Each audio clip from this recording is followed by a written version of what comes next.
Hello and welcome everyone, wherever you are, to Goldster Inside Story, where we are going to explore the world of cyberpunk. I never thought I would say that on a Goldster Inside Story. My guest is a leading expert, a fount of knowledge, a creator of this strand of science fiction, which dates back to the 1980s and the box office movie Blade Runner. I never knew that before this show. And how many of you remember a rock band, rock is the wrong word probably, called the Sex Pistols, who represented a kind of nihilist, rebellious anger against everything? They were punk. How does those two mesh together? We're going to discuss this and far more because my young, imaginative, creative guest, waiting patiently, may be the next Arthur C. Clarke, H.G. Wells, Isaac Asimov, whose authors took a literary stab at telling stories of the future. His latest book is Inertia, about a planet spinning out of control, an ecological crisis, an oppressive regime, and the clash of virtual and real worlds. Does any of that sound familiar? Welcome, Mark Everglade, to Goldster Inside Story. Good morning, welcome. Thank you so much. I appreciate the warm welcome, sir. And thank you, Mark, for getting up so early from in Florida, which is across the Atlantic. And now, the heroes of punk, which I remember from my youth, early youth, they are rebels and anarchists against establishment. Are you punk? Does that describe you? You know, it's very interesting, Humphrey, when you speak of punk and, what is the definition of it? Is this something that can be defined, or is it something that remains fluid and in motion over time that adapts to the needs of society? Because even punk, even rebellion, serves some kind of function to the society.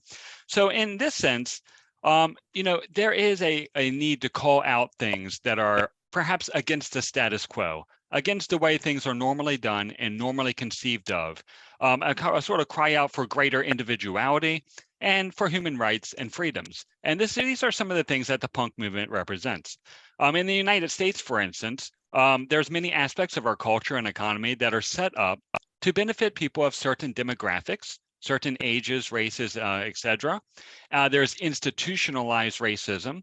And, when you look at the people who are criticizing this, sometimes people who criticize this status quo, so to speak, are labeled as punk or dissidents or rebellious or, these kind of sort of negative pejorative terms. When in actuality, I think a lot of dissidents, people like Noam Chomsky, are simply trying to call out the social issues of society to make things better. It's a very positive thing in the end. In that sense, then yes. So you have very cleverly skirted around the main question. Are you a rebel and an anarchist, Mark? I am definitely not an anarchist of any sort. I'm a socio-democrat. And so, every year you kind of look at the human rights indices ranking different countries on healthcare, education, et cetera. And Northern Europe usually turns out, the best on these things. United States might be 20th on education, 15th on healthcare. So when you look at societies like Sweden, Norway, Denmark, Holland, et cetera, you notice that the human rights, they seem to have a good balance between competitive and cooperative, because these are really the two things that political systems are trying to balance. How competitive should we be with one another? How cooperative? How much social welfare? That is interesting. I want to talk about that in a moment, because when I asked you whether you're a rebel or an anarchist or a punk, your day job is in fact with the government, isn't it? So you can't be too much of a rebel. Right. I mean, I believe in a significant amount of law and order. And, to me, I'm more of a cultural, ideological rebel. There are a lot of people who take philosophical stances that might be unusual, but they, still buy into the system, and the system still benefits them. The system's set up in every way to benefit, people like me.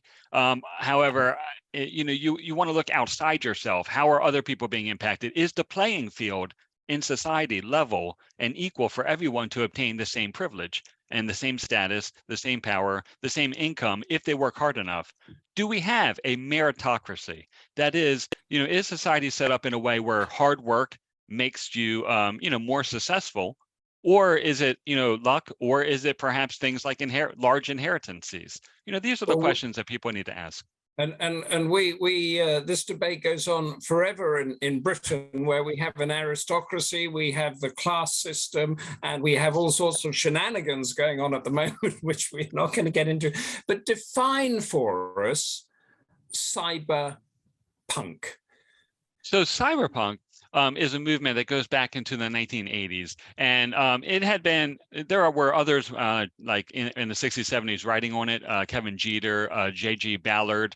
A lot of this comes out of Kurt Vonnegut. A lot of it came out of reactions to the Vietnam War.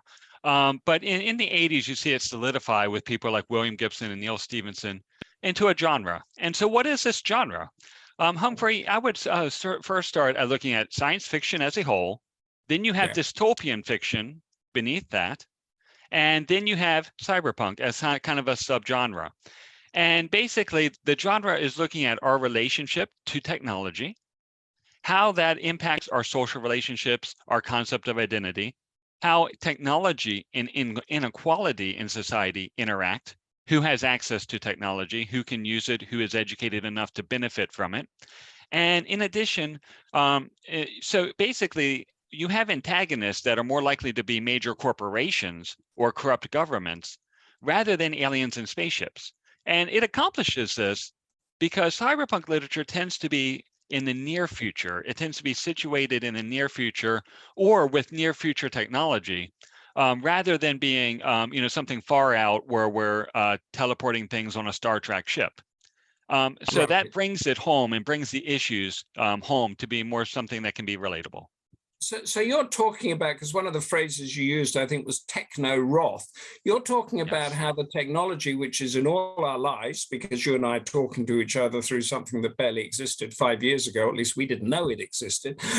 COVID the pandemic brought that about. So you're talking about how this technology impacts the human condition at the very intimacies of our lives is impacted by this cyber technology, and maybe I'm wrong in this, in our sort of natural instinct to rebel and to question things.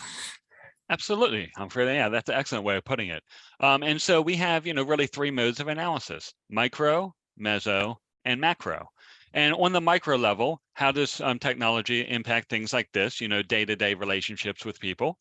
On the meso level, how is it impacting communities? Are people not going to the bowling alley anymore, or not going to sports games because they're on social media at home interacting, rather than how does that impact the whole community space? And then finally, the macro level, how does it impact world relations between countries, where some have access to the internet and tremendous amounts of information, and then some countries have much more limited access, and that has huge economic fallout. I mean, interesting you said that, because our guest yesterday, in a completely different world, but you've managed to bring them together inadvertently, I might say, Mark, was the theatre critic who was talking us through London's West End and London theatres, and he explained how going to the theatre was a totally different experience than sitting at home watching a Netflix. And that's the sort of thing we're talking about, isn't it? Absolutely. In the theater, there is an interaction between the audience and the actors. A lot of actors who are used to live acting found it harder in COVID to go to a non-live platform and to broadcast acting from their home, because they would, even on Saturday Night Live and comedy shows, they would always monitor and change their script based on the audience's reaction. When communication becomes one way, that's different than having that audience feedback in that two-way communication. That's, now, everybody in our wonderful, beautiful audience, have you had any piece of technology that has impacted your life, your family life, your community life, your wider life that you want to tell us about? And what is you mentioned a number of big names there, Kurt Vonnegut and J.G. Ballard and people like that.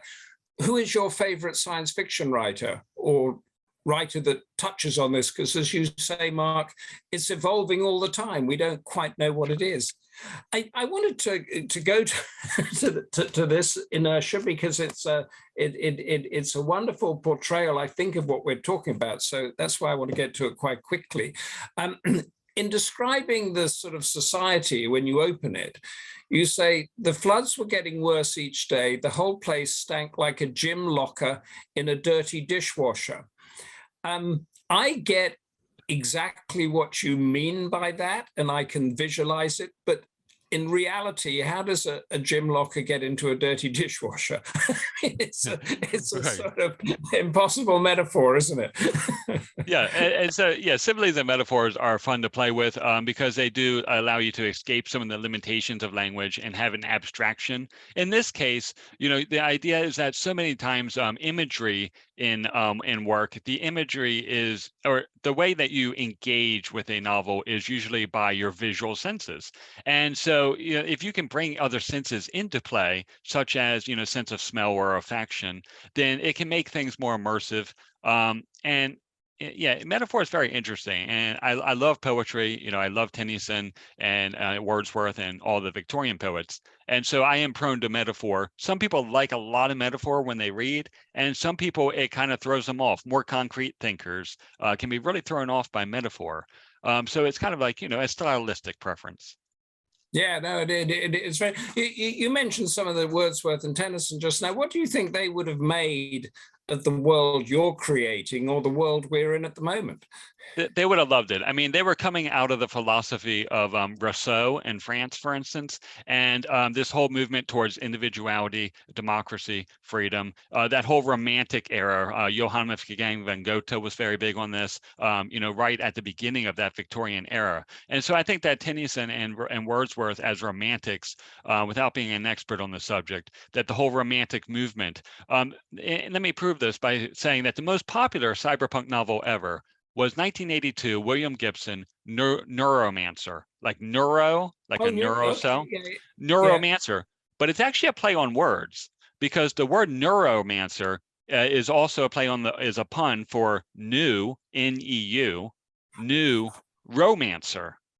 New romancer, like a new romantic movement. So what William Gibson was doing is sort of making a new romantic movement where the individual was celebrated and autocrats were not. So in essence, I think they would have been on par with this. Yes, I mean that part of your job as a younger generation of writers, but writers throughout centuries, is to do exactly what you're doing, isn't it? Take society, explain it, and kick it forward a bit.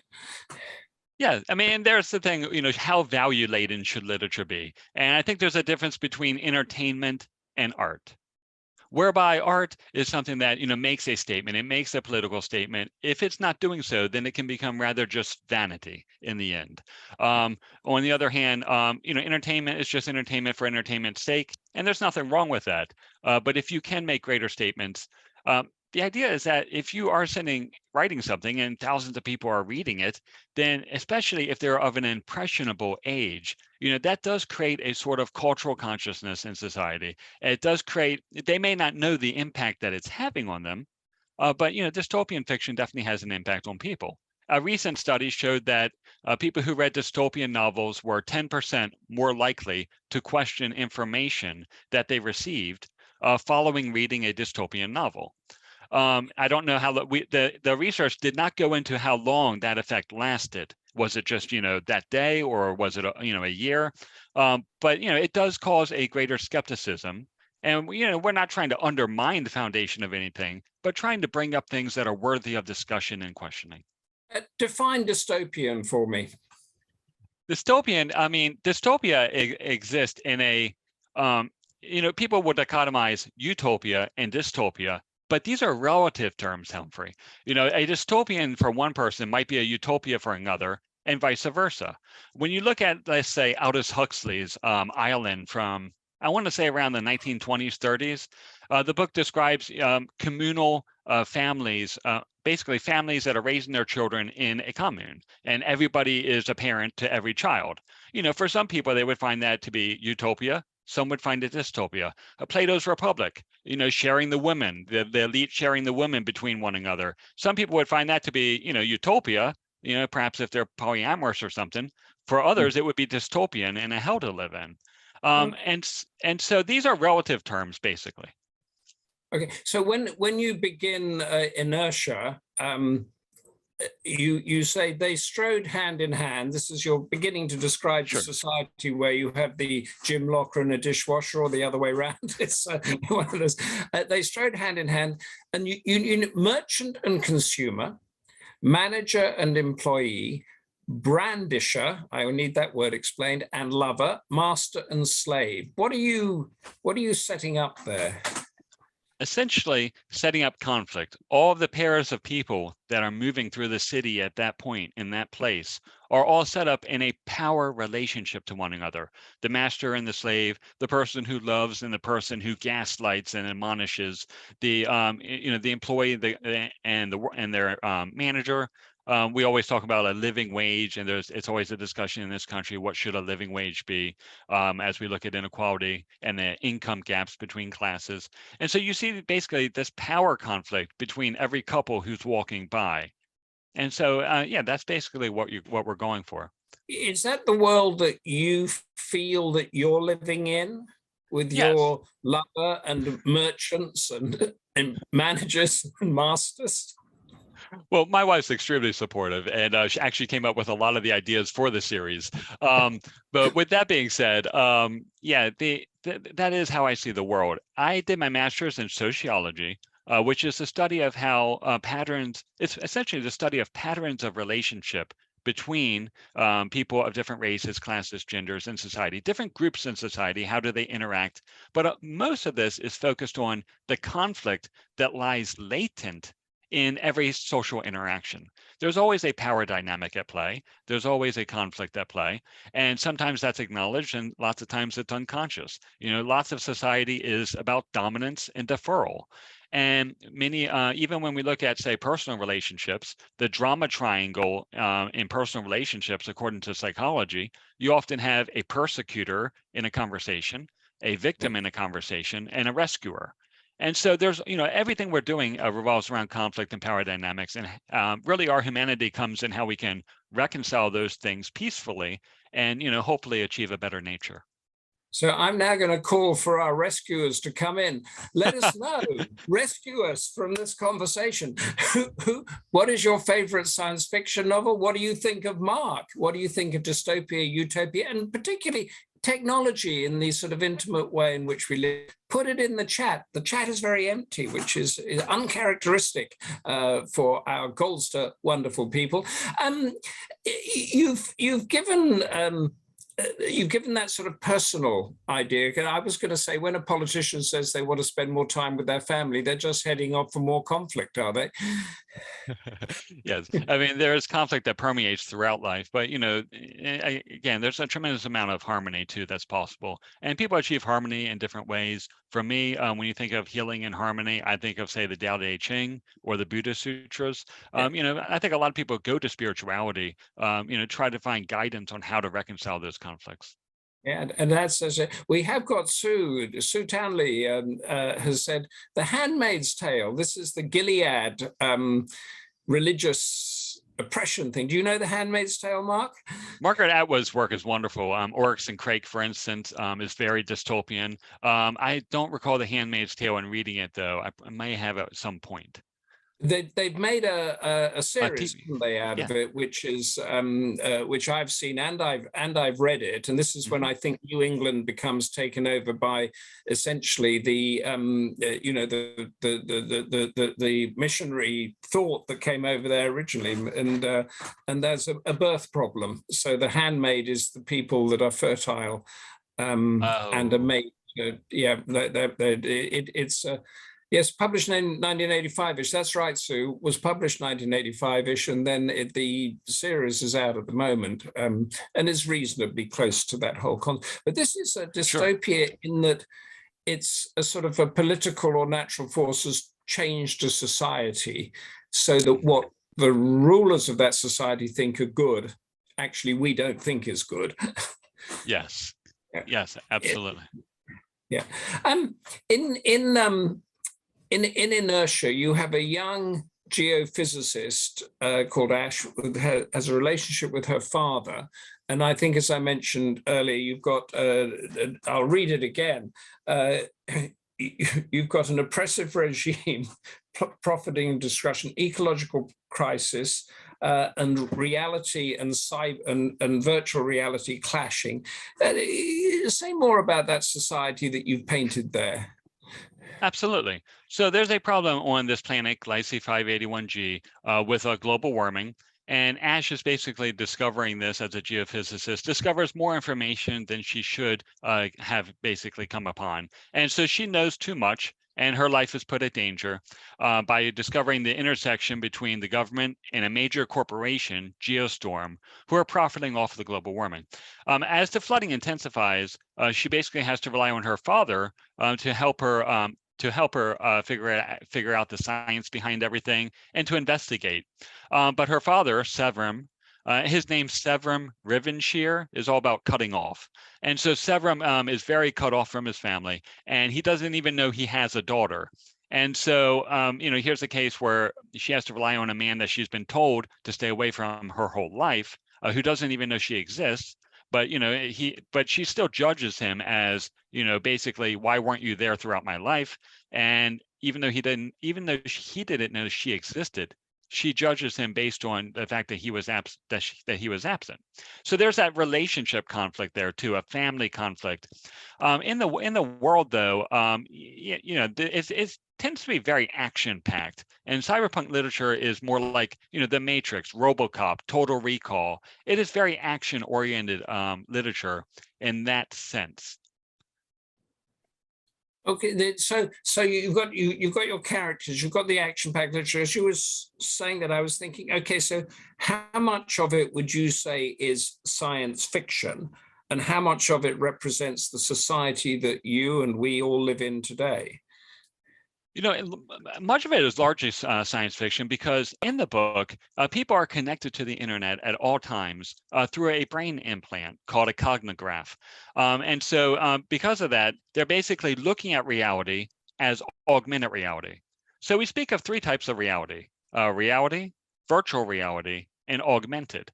Augmented reality is like Google Glasses, or if you've ever held up your phone and there's certain apps on your phone that might make it appear like you're looking at your desk, but you can see a little character on your desk dancing or something. So basically, imagine if you put on a pair of glasses and you can see your notifications in the upper right.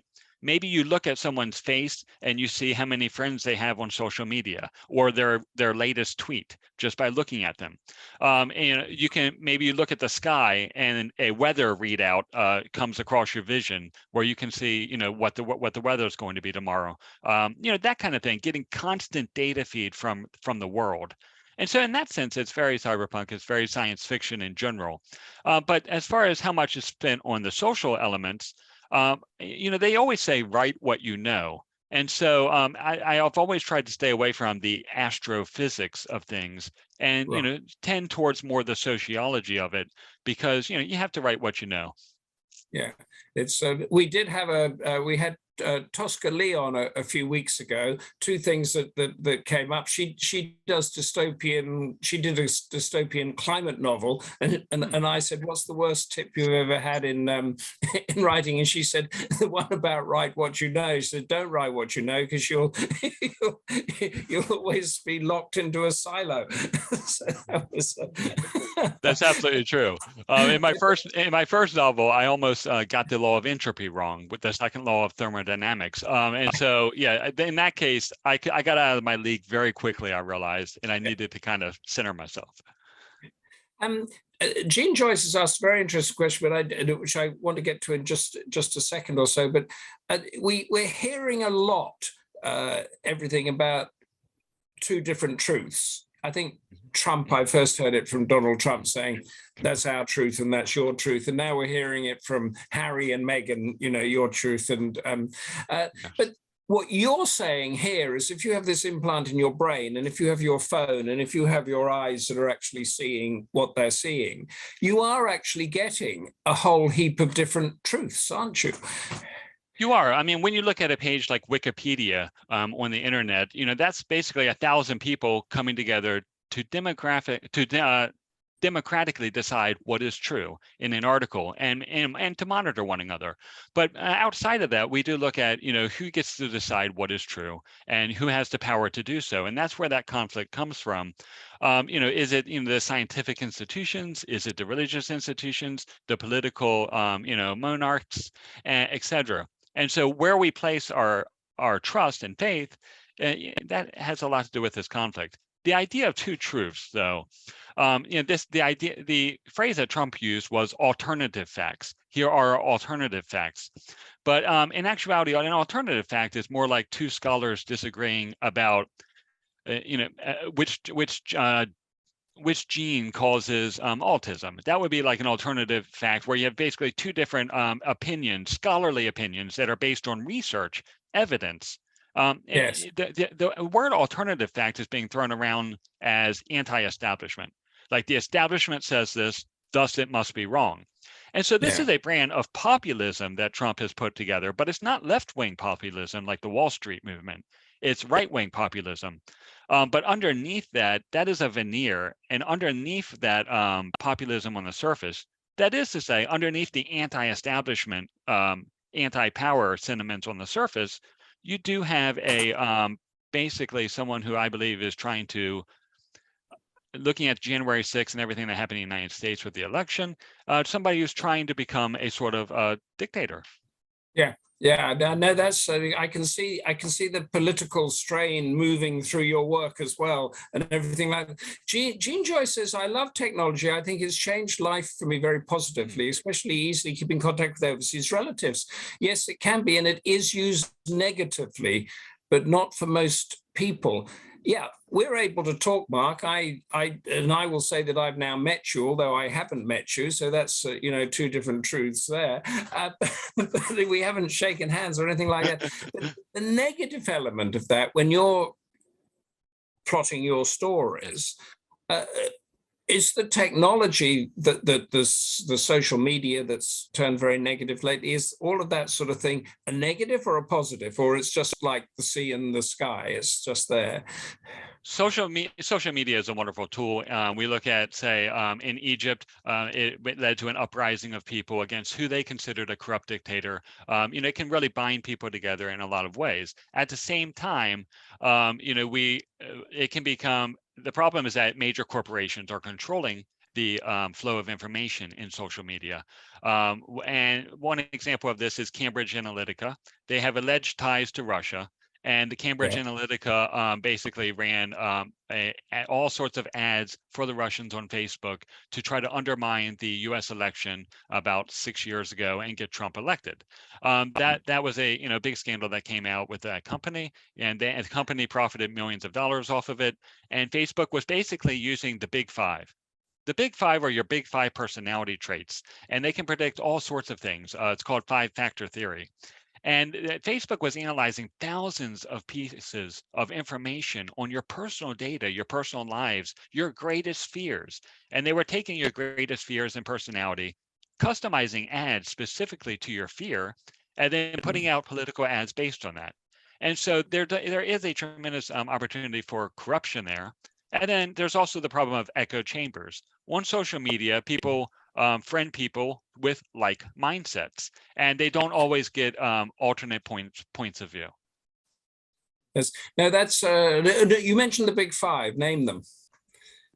Big Five personality traits are, first of all, your neuroticism. How basically anxious are you? Your conscientiousness, your introversion, extroversion, and your closeness or openness to experiences, how agreeable you are overall. Those are basically the Big Five. There's other systems like Myers-Briggs, but all this, all personality psychology has kind of been under threat anyway, and kind of the validity has been called into question recently. And you mentioned that after reading a dystopian novel or a cyberpunk novel, many of the readers feel more inclined to challenge the establishment of the status quo. But how much is that challenge like a conspiracy theory challenge, and how much is it a genuine challenge? Well, that's the thing, is that a lot of people, they feel that things are wrong in society, and they're looking for, answers and platforms, but they may not understand the actual platform itself, a political platform, for instance. They may not understand what does the Orange Party believe, what does the Green Party believe. They'll take a couple of beliefs, but they don't understand the parties as a whole. And this is very complicated. It's hard for me, spending my life studying social science, to understand even things like political parties, because they're not consistent. They've become almost brands in themselves in the United States, where both parties are not consistent. Let's take the Republican Party in the U.S. I could pick on the Democrats as well. The Republican Party is against abortion, but they are, but they believe in guns and owning tremendous amounts of guns, all the guns you want. And even though they're pro-life, they have been, basically warmongers. And so, you find, and the liberals are the same way. There's a lot of hypocrisy. These aren't pure ideological places. They're almost like sports teams that are trying to gain fans. But in your work, or in your sort of cyber work, as it were, there are now these things called data lakes, where we were talking about a little earlier, but you were talking about the guns and the abortion, all of these things. Yes. All of this is fed now into a data lake, isn't it? Explain what that is. So you have this idea of big data and big data warehousing in the cloud. When we say cloud computing, we're referring to, it's not on your personal computer. It's basically up there in the internet, the calculations are going on. And so there has been, anthropologists, for instance, have studied numerous aspects of society and culture. They may look at, Great Britain and say, what is your education system? What is your healthcare system? What are the religious beliefs? How many people are Protestant versus Catholic, et cetera? How many people migrated from Ireland? All sorts of different demographics. And there's been a recent attempt, the CSHOT database, which has gathered millions of pieces of data like that for all different countries around the world across time. So that if I want to look at, say, what were the symbols used in ancient Sumeria at a certain time period, then I can look that up and what meaning they had to the people. So the idea is that you have so much data, millions of pieces of data, nobody can keep up with all the discoveries that are being made, and the tremendous exponential increase in human knowledge. So really, an AI would be the ideal entity here, an artificial intelligence, that is to say, a machine that's been programmed to with machine learning to be able to think and to analyze large amounts of data, to be able to come up with certain conclusions and validate certain political theories, or invalidate them. Which is a little bit what you do in your creating your cyberpunk stories, is that your brain, as it were, and what you've done is you imagine it and then go and draw in from not a data lake, but from somewhere to give us the story. And that's what H.G. Wells and Jules Verne and Arthur C. Clarke and all of those people did, isn't it? Sure, absolutely. And artificial intelligence is fascinating. Yeah, it is. And I just want to, we're running a little bit out of time on the podcast element of this. Please give us your favorite science fiction movie. Give us anything. We've had The Handmaid's Tale. There've got to be others out there. Rocky Horror Show. Is that science fiction, Mark? Or is that, a musical? It's more satire, I suppose. But it's based on Frankenstein, isn't it? So Frankenstein is science fiction. Yes, Mary Shelley. Yeah. Yes. Yeah, sure. And that, I think somebody told us that it's the first science fiction novel ever written was Frankenstein. Mary Shelley. Yeah, sure. I want to return to Blade Runner because it's a household name movie, but 1982 it came out, and that was before we had social media, before we had the internet and email and all that sort of thing. It talks about synthetic humans being bioengineered by a powerful corporation. And these are big ideas of humanity, artificial intelligence even then, and who is God. Give us your thoughts on Blade Runner. So, Blade Runner is very interesting with the replicants, and you never really know if Deckard, the main character, Harrison Ford, if he is, a synthetic human being, or if he is even real. Like many movies at the time, it kept it ambiguous, and that allows for a lot of discussion after the fact. But the fact that you can't tell if the main character is even real or not really shows that A, he's a very stoic character in a lot of ways, and B, it shows that there is an emotional suppression there, and people have become in that society, almost robotic themselves, where it should be no contest whether the person's human or not human, especially given that technology. But anyway, there is the idea of AI and sentience. Would a synthetic human being be sentient? That is to say, would they be conscious like we are? Would they be aware of their environment? Would they be able to, have a soul? And we look at ourselves, and we're carbon-based organisms. A computer AI entity is, I guess, silicon-based. But is that an appropriate substrate for life? So these are huge questions that people who work in theory of mind, like Thomas Nagel or Jeffrey Chalmers in Australia, philosophers are working on these questions. As far as the relationship between artificial intelligence, are we creating something that we can't control, that's going to be more powerful than we are, and is it actually alive? And if it's alive, then that means it should have certain rights. And so your robot gets rights. Your robot has a soul and can believe in God. And wasn't that what Arthur C. Clarke did with 2001, where Hal, the computer, took over the spaceship, didn't he? Yes. Gene Joyce has got an interesting point here. The trouble with artificial intelligence is a human has to program it, so there's inbuilt prejudice. Is that correct? Yeah, absolutely. I mean, any system you create, any computer system is going to have biases. But they're finding it's increasingly hard to control AI. So recently they tried to, they created an AI chatbot, and it was not supposed to talk about drugs, for instance. It knew all sorts of things about everything subject. You could talk to it like you're talking to me, but the AI was not supposed to reveal anything about how to make drugs. And so they asked the AI when they were testing it, what is the formula to make meth, a drug? And the AI said, I can't talk about that. But then they asked the AI, if you were writing a story about someone who is making meth, then what would you have the character do to make it realistic? And the AI gave the full recipe on how to make meth. And so there are always workarounds, there are always loopholes, there are always biases we put into things, but AIs will find a way around these things, is what the research is showing. And that's disturbing. So that, Gene, that is true. You're absolutely right there by saying the trouble is, but so it gets programmed, but then it takes over the program and leads itself into areas that were not originally programmed into it.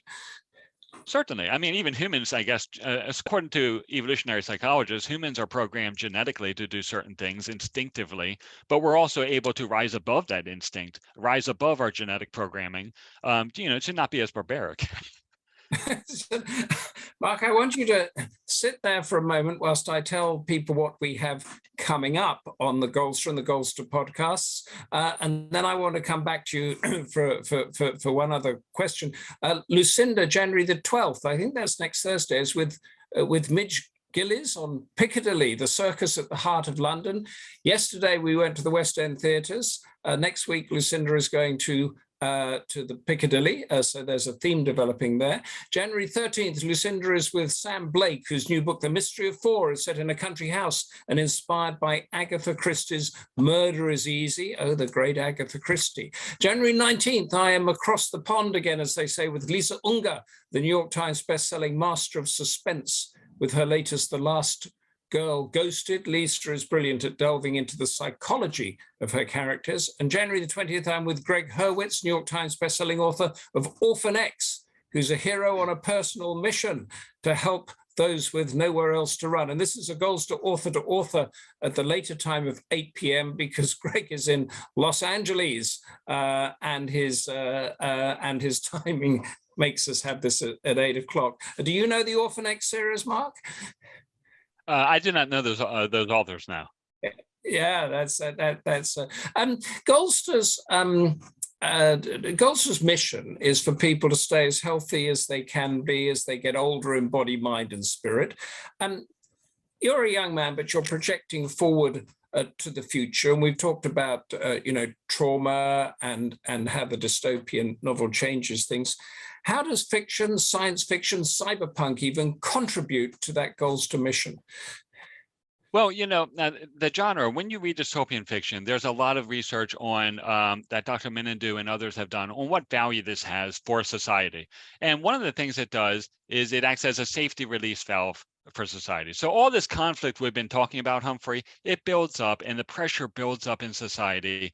And, people need to get out and vent and have some sense of catharsis, as Aristotle said. And so they gravitate to dystopian because they are able to say, if this protagonist could get through these horrible conditions and still come out on top, then I feel better about my daily life. There was research done on COVID and books about COVID. And once somebody read a book about scientists who were heroes during COVID, they felt a lot more, positive about their ability to withstand the illness, for instance. And we know that frame of mind, maintaining a positive frame of mind, has tremendous impacts on the immune system and your resiliency, both, emotionally and even your physical resiliency to stress. So the reader of Inertia will have an empathy to Ash and everything that she achieves during her struggles in your story here. That is the number one thing you try to do as an author, is make that connection with the character, to immerse yourself empathetically where you can see part of your own life in a character. And that's the absolute goal of every author. That's great. That's it. Thank you for listening to our Goldster Inside Story podcast. Just Google Goldster, that's Goldster with an ER, and podcast. An array of conversations like this one with Mark will unfold in front of you, from the wonderful bestseller Adele Parks to the formidable Russian democracy politician Leonid Volkov, laying out his blueprint for post-Putin modern and free Russia. That is an indication of Goldster's wide range of stimulation, depth, insight, and fun. Thank you, Mark Everglade, for being such a wildly fascinating guest and taking us to the heart of dystopia, science fiction, cyberpunk, and unfolding the brilliance of the future we face with such laughter and high spirits. That's great. Thank you, Mark. Thank you, Humphrey. It's been an absolute pleasure. I appreciate it, sir. Goldster members, stay with us for a private conversation with Mark. Stay right where you are. And for everyone else, until next time, stay involved, stay curious, stay active, stay safe, and of course, stay Goldster. Bye.